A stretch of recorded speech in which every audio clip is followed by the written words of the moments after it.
The Night Shift, a short story by Marie Montclair. Heather sat in the lounge, waiting for her name to be called at the Human Resources Department. She scanned the area, trying to make sense of the people passing by. They were sullen, their eyes darting across the semi-polished tiled floor, as though their only destination was the dark hallway. "Heather Marshall!" called a woman with a raspy voice from inside the office. Heather stood up, wearing a wrinkled chiffon blouse and faded trousers. She yanked her shoulder bag up and clutched a thick envelope to her chest as she inhaled nervously. When Heather reached the door, she saw a woman in her 40s, a bob-haired brunette wearing full glam makeup staring at her. The woman raised an eyebrow, eyeing Heather as she stood in front of the door. Miss Marshall, I suppose?" The woman pointed a bony finger in her direction, her eyes piercing. She felt more nervous than before as she moved the metal chair and sat down. "Yes, ma'am," Heather whispered. The cold air from the AC sent shivers down Heather's spine. She pulled the sleeves of her blouse down to cover her pale arms. "Cold?" asked the woman. Heather nodded and cleared her throat. "Good afternoon, ma'am.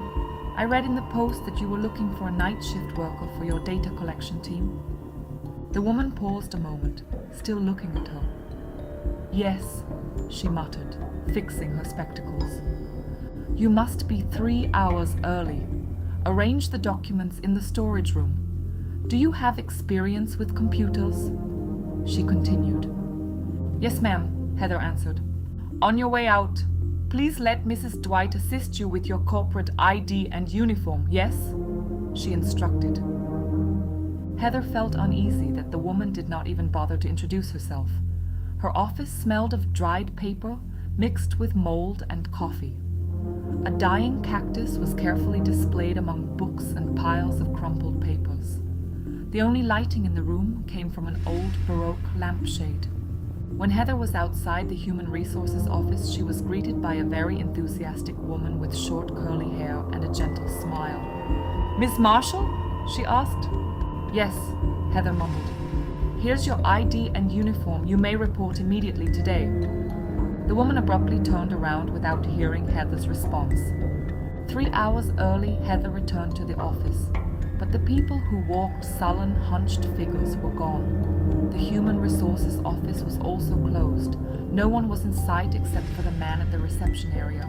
He was a tall, blonde, blue-eyed man with a thin build, a pointed nose, and thinning lips. Heather greeted him with a wave and a smile, but he never once turned his attention toward her. He stood there with his arms resting on the counter and his eyes staring outside. But as she left the ground floor, the man turned his head, his gaze following her. Heather shook her head as she boarded the lift. When she arrived at the 7th floor of the building, the lights flickered and the smell of smoke, almost like burning flesh, lingered. She turned around, but there was no one in sight. Meanwhile, at the data collection office, Heather sat in front of the computer and organized her desk. She had forgotten to arrange the documents in the storage room. On the computer, certain folders lined the desktop neatly as she clicked through each one of them. They were empty. Heather scratched her neck, confused. "What's this? What am I going to collect? Where are the files?" she muttered. Heather continued to navigate the computer, but found nothing helpful. No browser, no documentation, and no manager to seek assistance. She was alone in the office, surrounded by a large number of cubicles. Heather stood up, intending to leave the office, but when she turned the knob, it was locked. "Hey! Someone's here! I'm on the night shift!" she yelled, pounding on the door. "Shh!" hissed a voice behind her. The sudden sound startled her. Heather turned around once again, but there was no one there. She pulled out her phone to call for help, but there was no signal in the building. Her chest pounded as she ran to the door and banged it repeatedly until her body ached. Desperate, she threw a chair at the glass window and continued trying to break it. Heather was breathless from the wasted effort. Then suddenly the knob turned, and the creaking sound of the door slowly echoed through the room. Heather quickly hid behind a cubicle. A flashlight illuminated the room as it swept across the space, and the jingle of keys grew nearer and nearer to Heather. "What are you doing here, miss?" the guard asked. Heather was flabbergasted by the man wearing a mask. Her eyes went agape and her mouth hung open. She stared back at the room, but it was a mess, filled with dust and the smell of smoke. The guard nudged her shoulder to get her attention. Heather flinched at the touch, stepping aside as she lowered her head, trembling. She remained stunned for a moment before finally understanding the situation.